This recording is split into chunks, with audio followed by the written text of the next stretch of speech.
Hey everyone, this is Kayla on Tim's Headset. I want to give a special shout out to Kratom Krates. They provide top-notch, bulk, wholesale Kratom powder while maintaining the highest level of quality and product safety. Kratom Krates is an American Kratom Association GMP Standards Program approved vendor. Kratom Krates offers free shipping and a satisfaction guarantee. Visit Tim's Headset on Facebook or Twitter to find a link to the Kratom Krates website and let their fresh and clean-smelling Kratom speak for itself.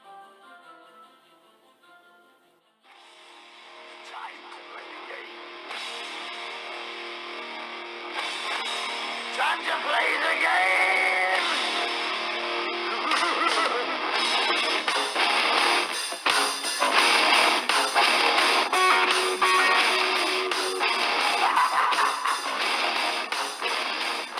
What up, world?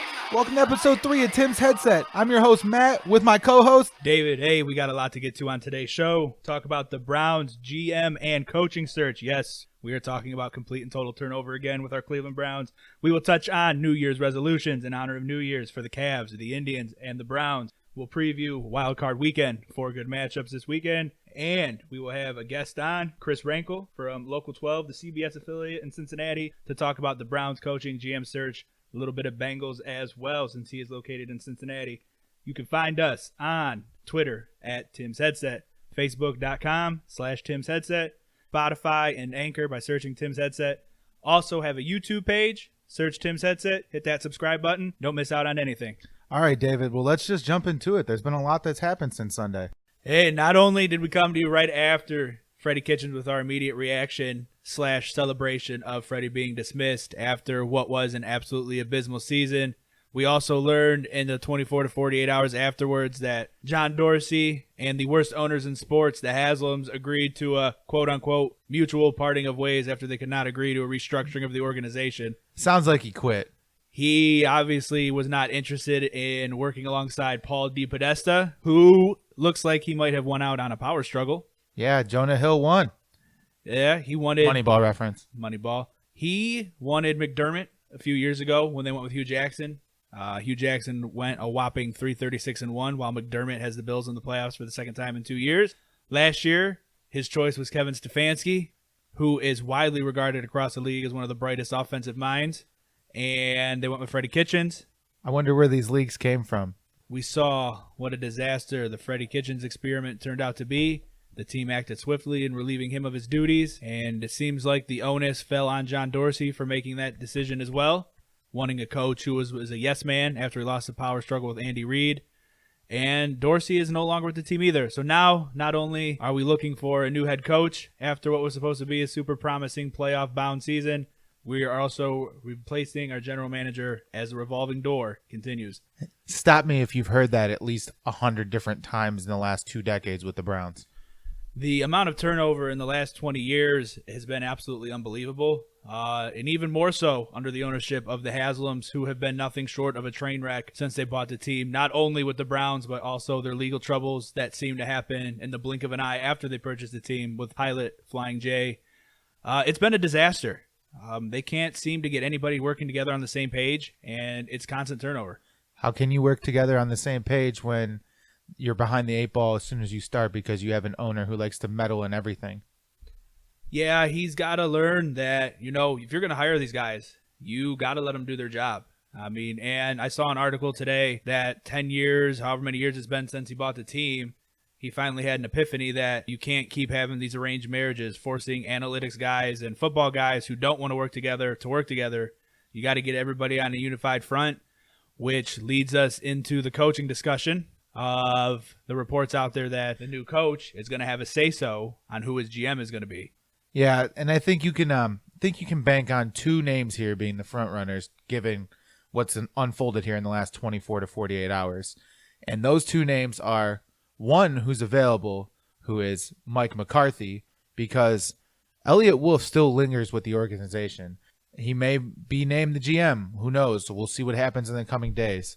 But what I think is more likely is you're going to see the marriage of Nick Caserio and Josh McDaniels, which has been the rumor since they started opening up interviews after they fired Freddie. And if you ask me, that's a recipe for disaster because you have prearranged marriage before they come in, and you're letting the coach basically tell you who's going to be his boss.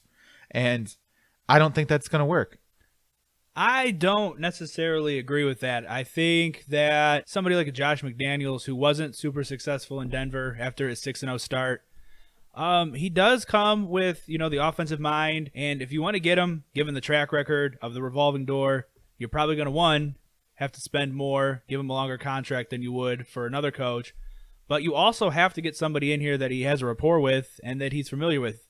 I mean, we just talked about how we need to get everybody on the same page. Nick Caserio and Josh McDaniels have worked together for a long time. They've seen what winning is as part of that successful dynasty. And I think the chemistry couldn't hurt. I can agree with those statements, but at the same time, I just think that what I know about Josh McDaniels, his unsuccessful tenure in Denver, although they did win a playoff game with Tim Tebow. They went on a miracle, but they won. Beat the Steelers, who at that time were in the prime of their runs. And I know that Josh McDaniels also accepted the Colts job only to turn it down when he was supposed to sign. So from what I know about Josh McDaniels, I don't like it. I don't like it at all. I know he's a Canton guy, McKinley High School. I know that if he had the opportunity, he probably wouldn't turn down another job because that ruins his reputation and that would spell no more interviews for him in the future. But I mean, I just don't see it. I don't see it. You have the Haslams who are going to come in here and they're going to conduct the interviews. They're going to do this. They're going to do that. They're not football people. They're not. They're money people. And from what we know about them, their money seems kind of dirty. So why are we going to trust them to make the right hire, especially because look at what's happened since they've come in here. This is what, their fifth coaching search? Fifth. And did they get it right the first 5 times? No. So what gives you confidence that they're going to bring in a guy like Josh McDaniels and it's going to work? Especially when they bring in Josh McDaniels, they're like, here, you can bring your next in command with you, but you both know who you answer to. I mean, that doesn't work. Unless Haslam's going to shut up and take a back seat, this isn't going to work. That is a good question about who they're going to answer to. We mentioned Paul DePodesta briefly just a minute ago, and I saw today that he's going to have a big say in the coaching search. So we just briefly mentioned before. Shout out Jonah Hill. The Kevin Stefanski connection. Does that mean Kevin Stefanski gets a major look because, that was Paul DePodesta's guy last year? But that would mean that you're letting DePodesta make the football decisions, and everyone can agree that he's not the football guy. He's the analytics guy, which is cool. I think that the game is transitioning more to, an analytical front office as opposed to a football guy front office like John Dorsey. Although I think Dorsey was fine. He brought in a lot of talent. I mean, yeah, the coaching search, they let him handle it, and he messed up. But at the same time, there were a lot of people at the beginning of the season that thought Freddie Kitchens was the right hire. I mean, we get to this spot where we are in a predicament, and then, you have 2 days after the coach gets fired, and we're back to square one. I think John Dorsey's dismissal, mutual parting of ways, however you want to phrase it, has as much to do with botching the Freddie Kitchens coaching search as it does with the fact that Jimmy Haslam needs and wants to try to get everybody on the same page. We've seen the reports that Dorsey and Paul DePodesta didn't really see eye to eye on how things should be, analytics side versus football side. And clearly, Dorsey brought in a lot of talent.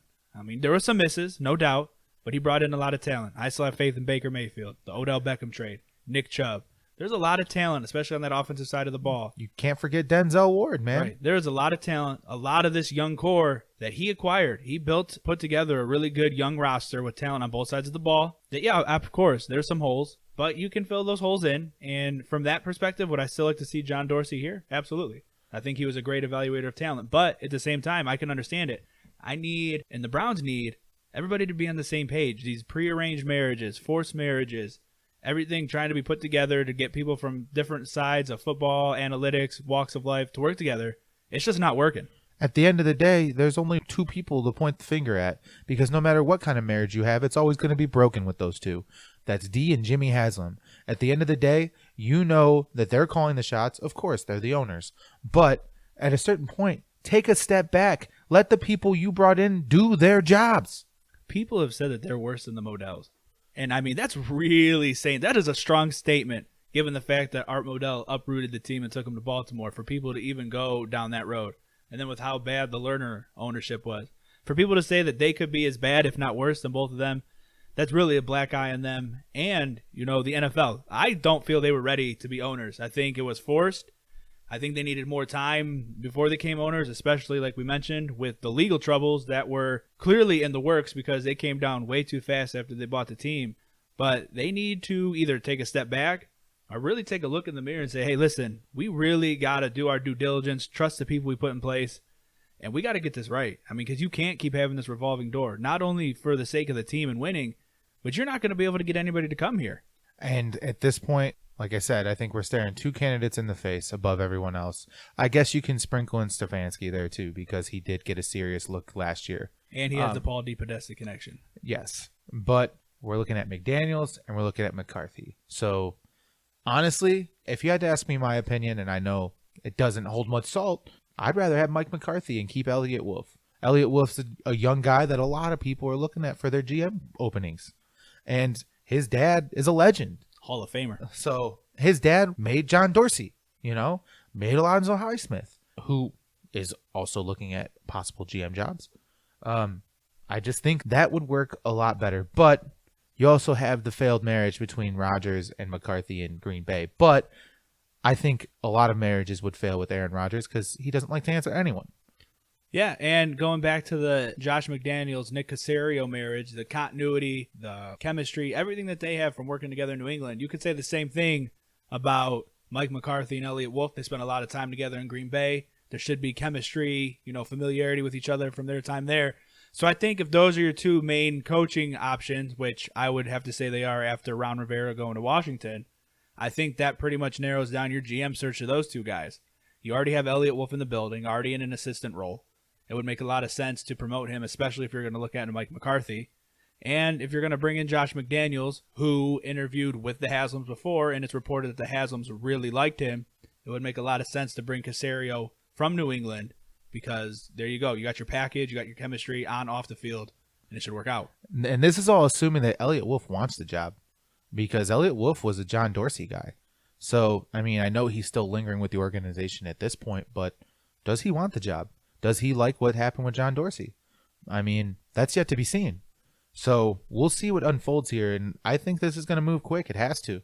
I mean, hiring McDaniels it's at least a week off because they play this weekend, and there's no lock that they lose. But I think that they could have an earlier exit than they normally do, but I don't think that makes a difference. The longer this coaching search draws out, the longer it gives me to speculate that it's Josh McDaniels. Right, and you've seen the list that came out.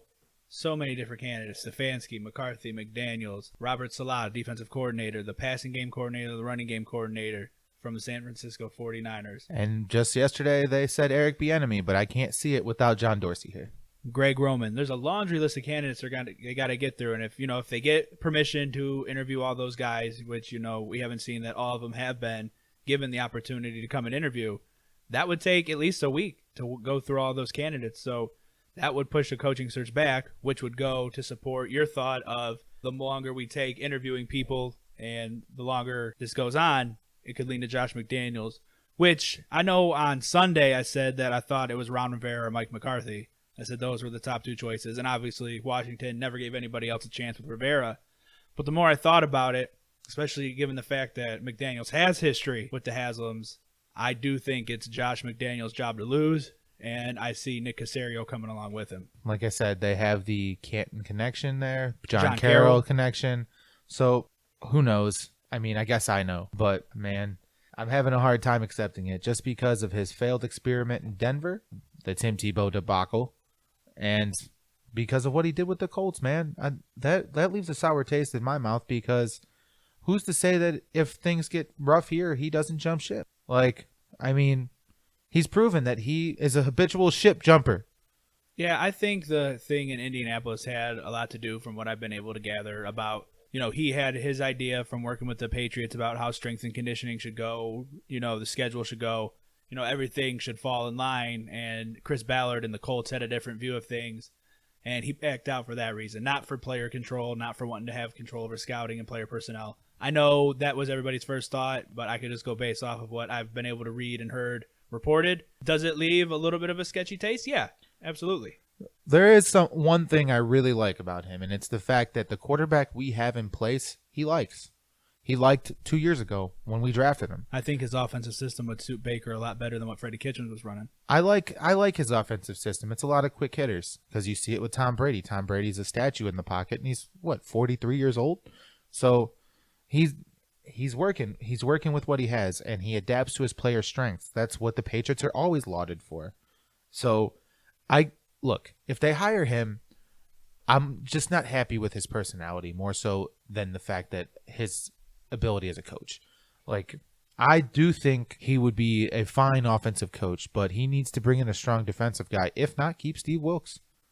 Yeah, they have a good staff in place. He needs to be able to come in and just lead the group. This team, as much as it needs somebody to help the offense and to get Baker back to where he was as a rookie, more so than this past season, the locker room also needs somebody that could just come in, take charge, lead them, restore the faith, and take over. I mean, speaking of a defensive guy, do you think he can pry one of those guys from New England? Probably Gerard Mayo more so than Steve Belichick, because Steve Belichick's with his dad.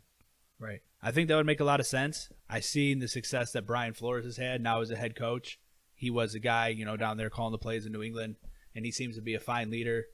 Gerard Mayo's kind of assumed that role this season, and I think that would make a lot of sense. I mean, I think if McDaniels is your guy, if that's who the Haslams and DePodesta and whoever else is running the coaching search agree on, if that's who you're 100% behind, then you need to make sure you give him all the resources available to make this successful. If that's Nick Caserio, you bring him here. If that's Gerard Mayo, you bring him here. If that's whoever offensive coordinator guy he wants, you bring him here. We'll see what unfolds here. I think that this is going to move quickly. It's going to take shape quickly.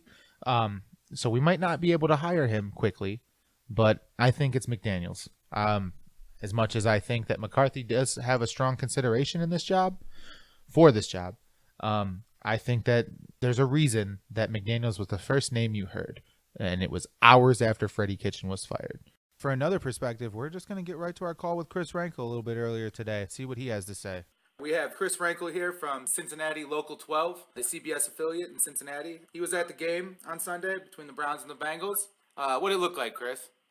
Well, it's a funny thing because going into the season, at least the coaching-wise, the Bengals and the Browns were kind of in the same position. Two unproven head coaches, guys who had risen very quickly. Freddie Kitchens obviously being a position coach at the beginning of the year. Zach Taylor not fully being an offensive coordinator, just kind of being a quarterback's coach under Sean McVay.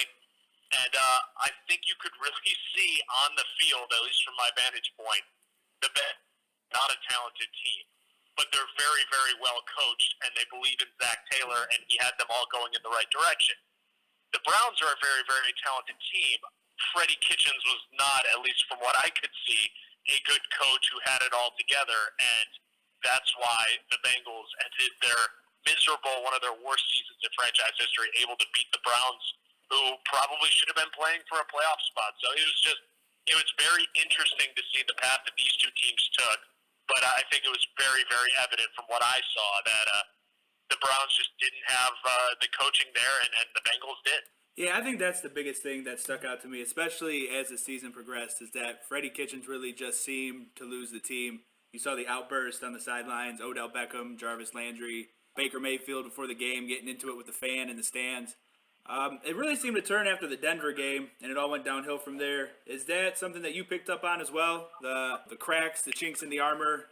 From what I've watched of the Browns, and obviously covering the Bengals, it's hard to watch two AFC North teams at the same time. But, yeah, it just kind of seemed, again, going back to what the Bengals had, they benched Andy Dalton halfway through the season. They had their best receiver hurt all year, but there weren't those cracks. Everybody was still on the same page. And the Browns, it was one loss. It was, the offense not scoring enough. It just seemed like these minor things turned into huge gashes and cracks in the armor, and they couldn't rebound. And I think that's where the head coaching comes in. You got guys that they're managers at the end of the day. They have to manage the egos, manage the playing time, manage all that. And it just seemed like the Browns just didn't have that. And it was basically, I think at the end of the day, the players were begging for somebody to take charge, and they didn't have the infrastructure there. Yeah, I definitely agree with that. I mean, they looked like two totally different teams in that game. The Bengals looked like the team that wanted it more, and they looked more like the team that had 6 wins coming in, as opposed to the team that had 1 win coming in. So where do you think they go from here? Both teams, actually. It's an interesting question because obviously the Browns are at a crossroads where they have the talent. They need to figure out the front office stuff, obviously, with John Dorsey stepping down and the new head coach and all that. The Bengals, they're at a crossroads because this is really the way that Mike Brown does things is he doesn't like to do a lot of trades. He doesn't essentially how everyone does business in the NFL now. He doesn't like to do that. So now they have to make decisions on Andy Dalton. They have to make decisions on A.J. Green, guys who've been cornerstones of your franchise for many, many years. And nobody really knows which direction they're going to go. I think the running joke is, oh, yeah, Joe Burrow's there, but they're going to sign Andy Dalton to a 5-year extension and trade down and draft some offensive lineman who's going to get hurt in week 1. So you really don't know on either way. I will say the Browns are probably in a better position just because they have the talent. They have a quarterback, a lot of people think. They have the receivers. They have the defenders. Like, that team is there. The right guy can come in, get it going in the right direction, get everybody on the same page, and maybe the winning will follow. The Bengals are, I think they got a few more years of it. As much as I've been very impressed with Zach Taylor and what he's done in his first year with not a lot in the cupboard, they're still a few years away from having a full set that they could go and try to win and make the playoffs. All right, speaking of the Browns and the coaching search, do you feel they should go with a Mike McCarthy, a Josh McDaniels, somebody offensive-minded who probably could really get the best out of Baker? Or is it more important to find somebody who could come in, get control of the locker room, and lead them as a group of men and get everybody on the same page, get that chemistry, and really get them all going in the same direction? Because as most of us agree, the talent is there. I think you just got to get a head coach. Whether that's a defensive guy, a special teams guy, I mean, he could be the equipment manager, but just get a guy that gets everybody together, that can tell the Bakers and the Odells and the Jarvises and all the guys, say, hey, you listen to me, I'm in charge, let's get everything moving in the right direction, let's play football and let's win, ignore the distractions. I mean, that's basically what Freddie Kitchens had, from everything I've heard, was a very well-liked guy in the NFL. People really enjoyed being around him. A lot of players loved him, but they didn't necessarily respect him as the head coach. You know, Nick Saban at Alabama, who I've dealt with in the past, isn't always well-liked by everybody. But you know what? Nobody ever questions his authority. Everybody's on the same page. It's no question who's in charge of that program. I think the Browns need that, and, you know, the guy can be well-liked and the players can like playing for him, but at the end of the day, you need to have that guy, and I think they need to have a proven guy to be able to go in there and get everybody going. And whether that's a special teams coordinator who's got it, I don't know, but they just got to find the guy who's a head coach. And follow up on that, do you believe the new head coach, as the reports are out there, should have some say in who his general manager is? Is it that important for him to have a say for the chemistry's sake? Or should they put an Elliott Wolf, bring somebody else in, put him in place first, and then let the GM choose his guy? So someone brought up an interesting point when I was reading up on, you know, everything going on the last 24, 48 hours. So many times with the Browns, they've had general managers and head coaches and arranged marriages. Not necessarily, you know, guys who want to work together, but, you know, we're both there, so I guess we'll have to make do. And obviously that hasn't worked out. I kind of like the idea, the more I think about it, of having two guys coming at the same time, not arranged marriage, but have an agreement in place of, all right, we're in at the same time, we're moving in the same direction, let's link arm in arm, and we're going to do this the right way. I think that's where you get away from that power struggle that apparently has been going on the last few years from all the reports I've read. And I think that's how you don't have any kind of disagreements when it comes to personnel and everything else. You got to have everybody on the same page, and apparently that just hasn't been the deal. Based on what you're saying, what I'm hearing, it looks like this might be Josh McDaniels' job to lose, right? I don't have any insider info one way or another on what's any your of gut? that. My gut says to me, I could see a McDaniels, I could see a McCarthy, I could even see somebody like a Kevin Stefanski. From what I think, and what if I can read between the lines, and I'm not psychic, I can't read all what's actually happening, but reading between the lines, I kind of think that one is going to play into the other. meaning whoever they get as GM is going to play into whoever they can get as head coach and vice versa. And maybe that does lean more towards a McDaniels who'd be able to pull one of the personnel guys for the Patriots. Or maybe that leads towards a Stefanski with Elliott Wolf. It's just going to depend on who says yes and who they decide is the right take. Yeah, I've heard, I'm sure you've read it, Stefanski was DePodesta's guy, and DePodesta supposedly has more say now. That might be why Dorsey decided that this was not his place anymore. These two teams aren't playing this weekend, unfortunately for both of their cities. But what do you think about the matchups this weekend? This year in the NFL, other than the Ravens, I think the parity is really, really evident. As in, I mean, the Patriots, are they a lock to go back to the Super Bowl? I mean, of course you don't bet against the hoodie and Brady, but they've looked pretty vulnerable this year. The Titans have looked pretty good. I mean, I think we're going to learn a lot about the playoffs this weekend just because I don't think we know a whole lot. And I think that was the way in college football, too. We didn't know a whole lot going into the playoff weekend. Of course, now we know a lot more. But I'm very interested to see how it all shakes out because I think the straight favorites probably are going to have a little bit of harder time than in years past. And just because you mentioned it and because it's relevant to the city you work in, you rooting for Joe Burrow next week? That's a good question. I guess, yeah, I'd like to see LSU. I've had some fun times in Baton Rouge, Louisiana. I won't lie to you. I think that would be a fun thing to see, but at the same time, Clemson's a really, really good program, and I mean, who knows? Trevor Lawrence could be the next big guy that everyone's tanking for. So, yeah, I guess, if I had to pick, I'd go LSU because I'd like to see, Joe Burrow's story is one in a million and pretty incredible. So, yeah, I'd like to see that wrapped up with a nice bow. All right, well, hey, thanks for your time today, Chris. We'll be hearing from you again, right? Oh, of course. Just let me know. Appreciate it. Appreciate it. All right, guys. See you. Yeah, thanks again to Chris for taking the time to join us on the show, giving us another perspective on what is going to be an expansive coaching and front office search. Always appreciate the information that's given from an outside perspective. As we head into the new year, the Browns' resolution better be to get this right. And I thought it would be a good idea to talk about our resolutions for the Cavs, the Indians, and the Browns. And speaking of the Browns, I have that their New Year's resolution for 2020 needs to be stability. Stability across the board. The Haslams need to take a step back and be stability. They need to have Paul DePodesta into a role, decide that role, and give him some stability. They need to get the front office search right. GM, assistant GM, whatever positions they need to fill. Whether that's Elliott Wolf, Nick Caserio, somebody else. I've heard Andrew Barry's name kicked around. There needs to be stability. You need to bring in the right head coach. Josh McDaniels, Mike McCarthy, whoever that may be. They all need to be on the same page. This team needs stability. The talent is there. The front office, the coach, the owners all need to be on the same page so this team can take the leap that we've been waiting for since 1999. Definitely. You just got to get this thing right. Got to right the ship. And no matter what you do to get there, you just got to get there. And it's put up or shut up for the Haslams. I know we can't make them sell the team, but we can bitch and moan about all of the mistakes they've made. And they've made plenty.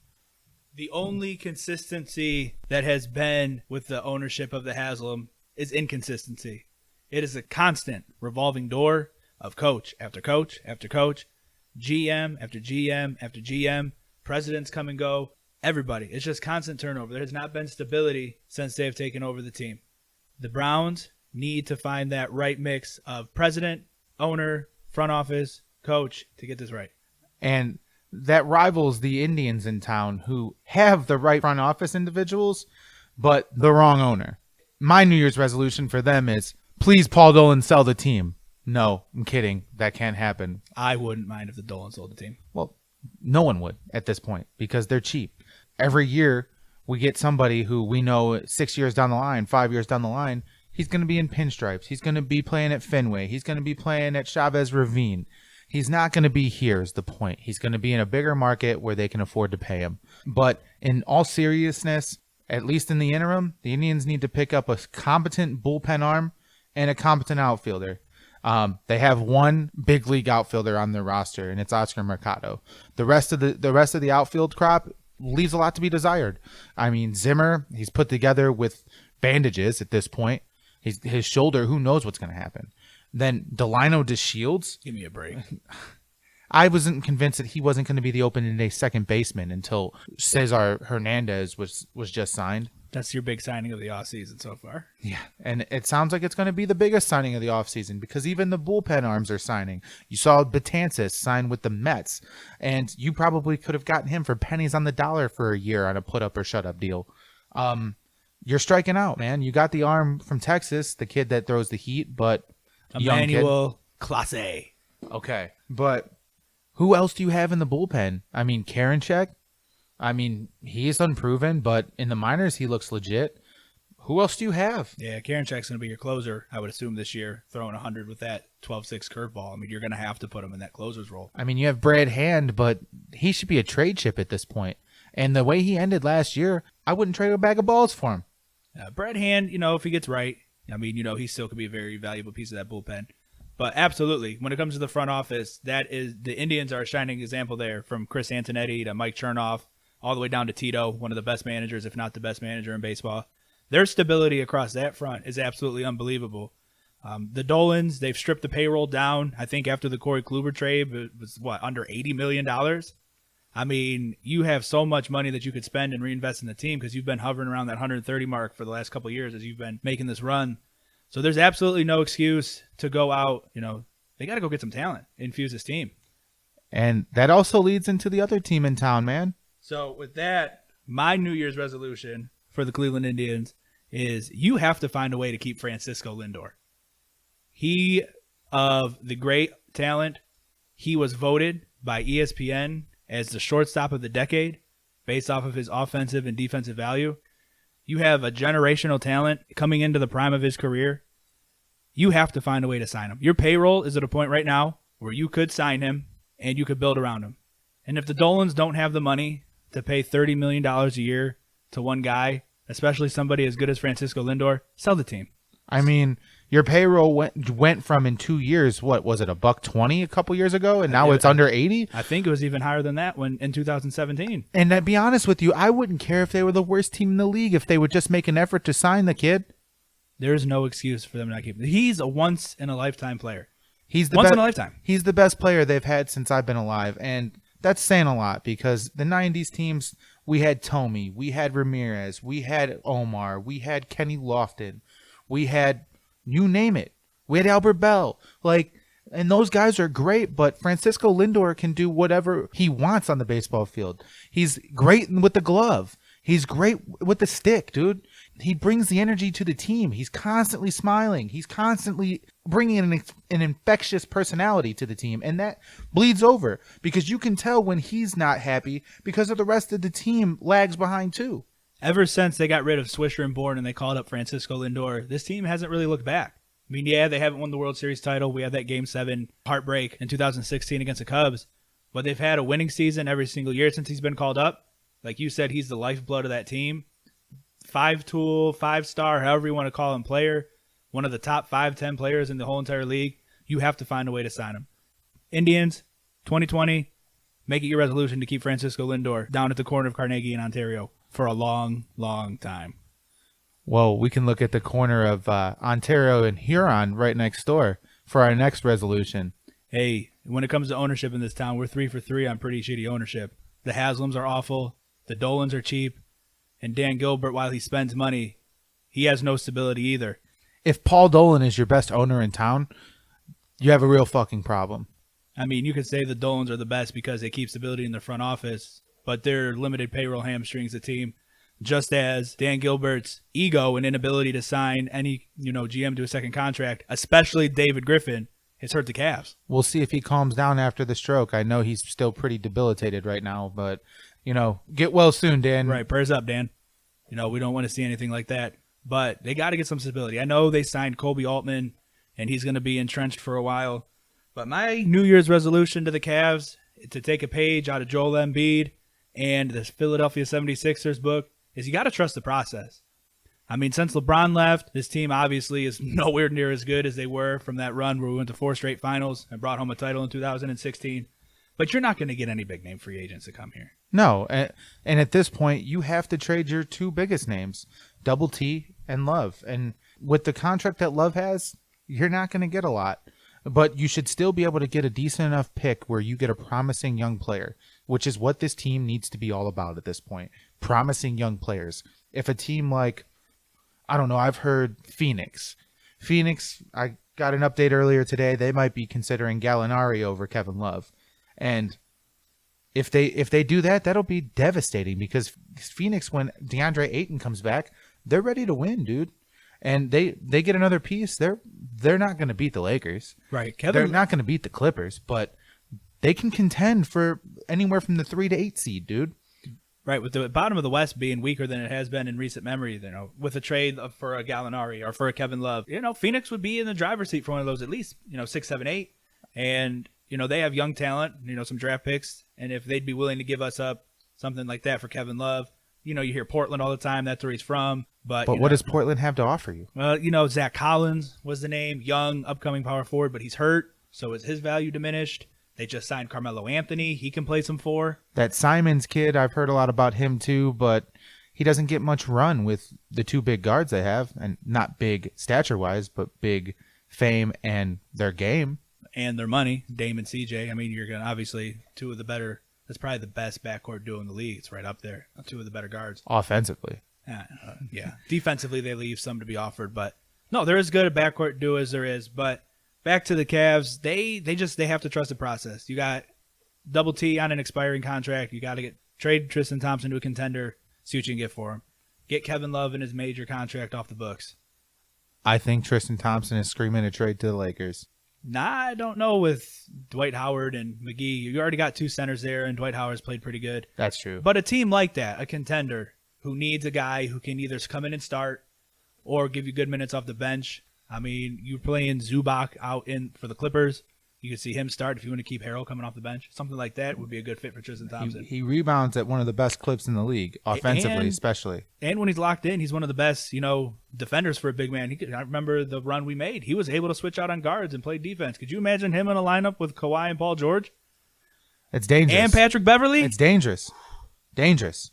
The Clippers would be a legit title contender, more so than they already are. But for the Cavs, yeah, they just have to continue to get younger.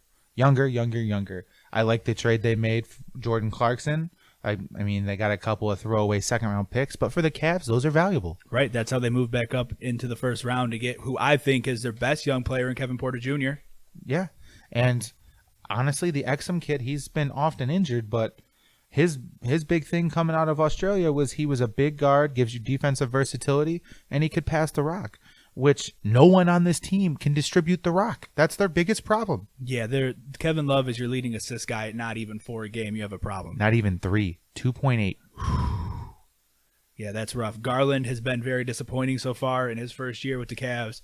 Sexton, while he's a good scorer, is not a true point guard in my opinion. He can't really distribute the ball and get his teammates involved. I feel if the Cavs get the rebuild to where they want to, he'd be an ideal 6th man off the bench, somebody who would come in, spark your offense with your second team. I think Colin Sexton will be traded out of town within next year. I could see it. I mean, it wouldn't surprise me. I mean, you've got to keep rebuilding. I mean, you got to keep taking swings at it, trading for assets. And the only way you're going to get this team back to where they're going to be is through the draft. So you got to trust the process. I like Kevin Porter. I'm not sold on Darius Garland. I think Cam Reddish would have been a better fit for this team. Definitely not sold on Colin Sexton.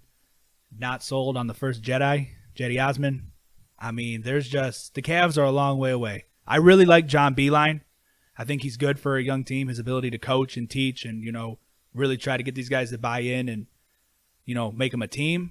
But the Cavs are a long, long way away from that 2016 title. Hey, and in 2020, their goal is to just keep getting younger, build through the draft, because they're not going to get anyone to come here notable from anywhere else. Not a big enough market. They don't want to spend money on anyone because they shouldn't. It's all about the process at this point. You have to draft your stars when you're playing out of Cleveland. But it's going to be a rough couple of years, at least 3, 4, 5, maybe. Oh, absolutely. And just have to embrace it. Right. I mean, worked for Philadelphia. They're not exactly where they want to be yet, but I mean, they have pieces. They've Embiid, Simmons, You know, they drafted those guys. Right. But then once they got to the point, even though they missed on Fultz, you know, you get Al Horford in there as a free agent. You make the trade for Josh Richardson, for Tobias Harris, and they're one of the best teams in the league. They're long, they're athletic. I mean, they're not the greatest shooting team, but they can out-rebound anybody. They're a good defensive team. But look what they did. I mean, Embiid was hurt. They were patient, and he's one of the best players in the league. And like we said, going to be a rough few years, but we're going to have to embrace it. You know, for teams that aren't going to be making the playoffs, as in the Cavs, and the Indians look like they might be the third best team in their division at best right now. I mean, Chicago's putting pieces together. Minnesota already had pieces. So they're going to have to play catch up. And the Browns, while they have the talent, they're not playing on wild card weekend this weekend like some of these teams we're about to talk about. Right, this weekend you got 4 big matchups for the NFL wildcard round. You got the Fighting Buffalo Bills going to Houston to take on the Texans. Tennessee travels up to New England to take on the Patriots. Minnesota goes to New Orleans to take on the Saints. And the Seahawks travel cross country to Philadelphia to take on the Fighting Carson Wentz Philadelphia Eagles. And who you got? I think this week we'll start with the Bills and the Texans. I got the Bills going on the road to beat Houston. I think with their defense and Sean McDermott, I really think very highly of him as a coach, somebody that the Browns could have had. I think they'll go down there. They'll play ball control, run the ball with Singletary, Frank Gore. Josh Allen makes a couple plays when it counts. I love Deshaun Watson, but I think that defense does just enough to hold them down, and they win a close game, let's say 21-17. I got 21-20. We'll go 1 point. They're going to eke it out. All right, we'll move on to the next game. We got Tennessee and the Fighting Mike Vrabels going out to New England to take on the Patriots. The first time since before the year 2010 that the New England Patriots are playing on Wild Card Weekend. And they're in trouble. They might not lose this week, but they better pack their lunch because Tennessee's coming in to take it. Ryan Tannehill has been playing lights out since he started earlier in the season. I mean, I said it on a couple shows ago. He looks like a top 12 quarterback. He looks like he should have been a top 10 pick for the first time in his career. The guy's playing lights out, and Tennessee's defense is no joke. They will punch you in the mouth, and New England better pack their fucking lunches because if they don't, they're going to get beat on their home field like they did against Miami last week. You have the league's leading rusher for Tennessee and Derrick Henry beat out Nick Chubb the last week of the year with his 211-yard performance. A.J. Brown, he's going to bring it. Over 1,000 yards in his rookie year. Looking like he should have been a first-round pick. You know, if the Titans are able to control the ball and, you know, control the line of scrimmage, you know, Tannehill makes a couple plays, I think they can keep it close. However, I will say that the Patriots win this week. Tom Brady makes enough plays. Stephon Gilmore and that defense do enough. I'll say Patriots win 27-17. I'm going to surprise some people here. I'm taking Tennessee. I got Tennessee 24, New England 21. Tennessee with the upset of the year. Hey, The new year. the way they've been playing, Mike Vrabel knows the ins and outs. He knows Belichick. He played for him. He coached under him. Mike Vrabel's gonna give Bill Belichick a run for his money. I have him winning. I don't see it, but I mean, like you said, they did lose to Miami last week in a game that they needed to win to secure that first round bye. But I will say I'll give Belichick, Brady, and company the leg up this week. Tennessee's defense, man, Kevin Byard and company, they're gonna bring it. They're gonna bring it, and Tom Brady better be ready. Tom Brady has been ready for his other playoff runs, but he looks like a 43-year-old quarterback right now, and he looks vulnerable. He looks way less invincible than he was earlier in his career. There's a big chink in that armor, and Tennessee could exploit it. I will give you that it does look like for the first time in his career that Father Time has caught up to him, but I'm still going to give them the upper hand. And those are your AFC matchups. I'm calling the upset in the second one, man. I'm calling it. I could take pie in the face for this one, but I'm willing to do it because the way Tennessee's been playing, man, they're hungry. And New England just hasn't done it for me the last half of the season. They didn't look inspired the last half of the season. But that'll go into our NFC matches. We're going to start with Philly and Seattle. What do you think about Seattle traveling to Philly? I think Seattle goes across country and beats a depleted Philadelphia Eagles offense. I think, in all honesty, they win convincingly. I don't think the game will be very close. I think Russell Wilson goes in there. He handles business. Beast mode is back, fresh. I think they'll be able to run the ball. I know they're not as dominant as they have been in the past defensively. I still think Seattle goes to Philly, wins, I'll say 24-10. I think it's going to be a barn burner, man. We're going to see maybe a 17-14 game, something like that. I mean, Philly has no receivers. Zach Ertz hasn't been cleared for contact as of this morning. It's not looking good for Philly as far as their receiving core goes, including their tight ends. But Goddard's been solid. Miles Sanders has been lighting the world on fire. I like Miles Sanders. I will give you that. I do like him. I like Carson Wentz, man. He's got a lot of guts. He's battled through injuries, but the guy is a winner, dude. He's proven it. He's a good quarterback, man. No, Carson Wentz is good, given the injuries to Jeffrey and Deshaun Jackson and Zach Ertz. For him to throw for 4,000 yards and not have a number one receiver is very impressive. I just think Seattle's too much for him this week. But and speaking of Wentz and quarterbacks, you got to look over on the other side of the field. Russ, man. Russ has done it. He's been there. He's been to the promised land twice. One time they didn't win, but we all know what happened. Give Marshawn Lynch the ball. I think that might be why Pete Carroll brought him back, just to be in that situation again. But Russell Wilson was neck and neck for the first 8 games of the season with Lamar Jackson for the MVP. Russell Wilson is one of the top 5 quarterbacks in football. This week, I believe he goes to Philly, gets it done, and they will be ready to go for the divisional round. I'm gonna take Seattle too. Think it's a close game. I'm calling 17-14. And then our last game, we have the Vikings at the Saints, and we're reliving the Minnesota Miracle or the Minneapolis Miracle. But I don't think we're actually reliving it because I think the Saints are just going to run them into the ground. I think that this is Michael Thomas, Drew Brees, Xavier Rhodes. You better bring it, man. Michael Thomas is coming for you. No, I don't think this game is particularly close either. I think Drew Brees, Alvin Kamara, Michael Thomas, that whole entire offense, I think they get it rolling. I think they're angry that they don't have a bye week. You got the record-setting Michael Thomas and that offense. I think they roll. Absolutely roll. And for Minnesota, who knows what's going on with Dalvin Cook? He didn't play the last 2 games. He looked really good for 13 weeks. Then he, banged up at the wrong end of the season. And I think that doesn't bode well for Minnesota to have their best weapon banged up going into this. You got Sean Payton, who I think is one of the best coaches in football.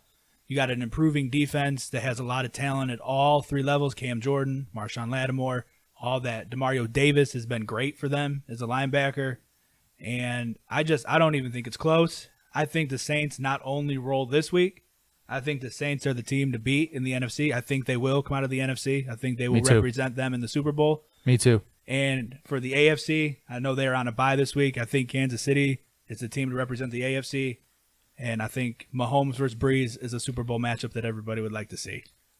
I'd definitely love to see it. And to be honest with you, we agree. I think those are the 2 Super Bowl teams. I think New Orleans is your ultimate Super Bowl champ just because their defense, it brings it every week too. Their defense is up to snuff finally. I think we could say the same thing for Kansas City. As the seasons went on, their defense has looked a lot better. And I think that I would pick Kansas City to win a shootout. I think it would be an absolute track meet up and down the field. That's no disrespect to what Baltimore has done this year or San Francisco or Green Bay or your top 2 seeds in the NFC. I just think that Patrick Mahomes and Drew Brees take their teams where they need to be. And if that's how it plays out, that's a Super Bowl, I think, football fans everywhere. I think we'd all win. Hey, it's going to be a fun weekend of games, man. I know I'll be glued to the TV, even though, unfortunately, again, the Browns aren't there. But hey, man, I'm used to it. I just like to watch the game of football, and it's going to be well represented this weekend. I can say that from all the teams. So get ready, enjoy your weekend full of football. You got some NBA mixed in there. Hey, a message to the Cleveland Browns. If Jimmy and D and Paul DePodesta, if you guys are watching this weekend, look at what these teams do. Look at what Mike Vrabel's been able to do with a team that's nowhere near as talented as yours.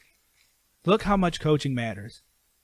You have to look at that and make sure you get the right guy in here. The Browns have the talent to be a playoff team. You got to get the right guy, the right GM. You got to get it done. New Year's resolution, Browns, stability. Let's get us the right coach. Let's get us the right GM. We got to get it done. The fans deserve better. Everybody deserves better. We're going to have a fun-filled weekend. Everybody stay safe. Watch the games. We'll talk to you on Sunday night. Hey, everybody. Enjoy your weekend. Take in all the football, college and pro. Go Browns.